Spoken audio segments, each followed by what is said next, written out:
Hello ဒီနေ့ကတော့ကက်ကက်နဲ့တောက်ဆရာမလို့ပဲနဲ့စတီကာပုံလေးဖန်တီးကြမယ်ကက်ကက်တော့မလို့ပါဘူးအဲ့ဆိုတော့သွားပါမယ်အဲ့လိုဒီလိုပုံလေးဖြောင်းလိုက်ပါမယ်ပြီးအဲ့ထွက်လိုက်ပါပြီးရင် tab ခတ်တဲ့ဝင်ပါမယ်နည်းဆောင်ပါနော်ပြီးရင်အမှအပေါင်းလက္ခဏာလေးကိုနှိပ်ပါပြီးရင်ပုံထည့်တဲ့ညာလေးကိုနှိပ်ပါပြီးရင်တော့ဟိုဘက်ကသွားလိုက်ပါပြီးရင်တော့အဲ့ဟာလေးကိုနှိပ်ပါပြီးရင်တော့ကိုထည့်ချင်တဲ့ပုံကိုထည့်လိုက်ပေါ့နော်ဒါဆိုတော့ရှိရပုံကောက်ထည့်လိုက်တာပဲပြီးရင်တို့နှိပ်ပါခဏလောက်ဆောင်ပြပါ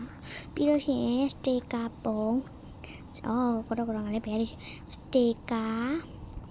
ပြီးရင်ကိုကဘယ်နဲ့ပုံထည့်ထည့်ရအဲ့ဒါဆိုတော့ကိုပုံမထည့်ကိုပုံလို့ပြီးပါလို့ပြောလိုက်ပါပြီးပါပြီးရင်တော့နည်းနည်းတော့ဆောင်ရပါတယ်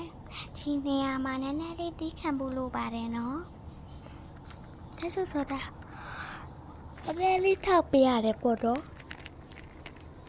ရှုပ်ဖို့တယ်ဆိုလို့ရှိရင်တိတ်မကြပါဘူးဒါဆိုပေါ်တော့လည်းကြပါရှင်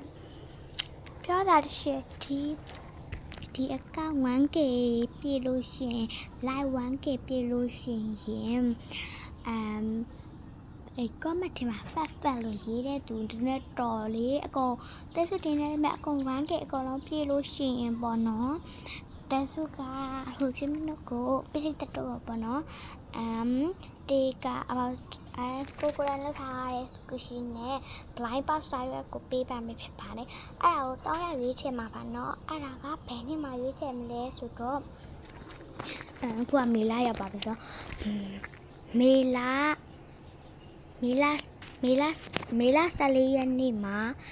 ာ14ရက်နေ့မှာ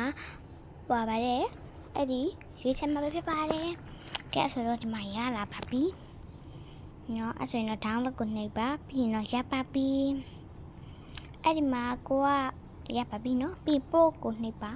ပြီးရင်တော့ဆွဲလိုက်ပါအဲ့ဆိုရင်တော့ရပါပြီမရပြီပေါ့နော်ကက်လုံးဝမလူပါဘူးနော်ကဲအဲ့ဆိုတော့ကြည့်လိုက်ပြီးမှလားကဲတီးပြီးထမရနော်အားလုံးပဲဘိုင်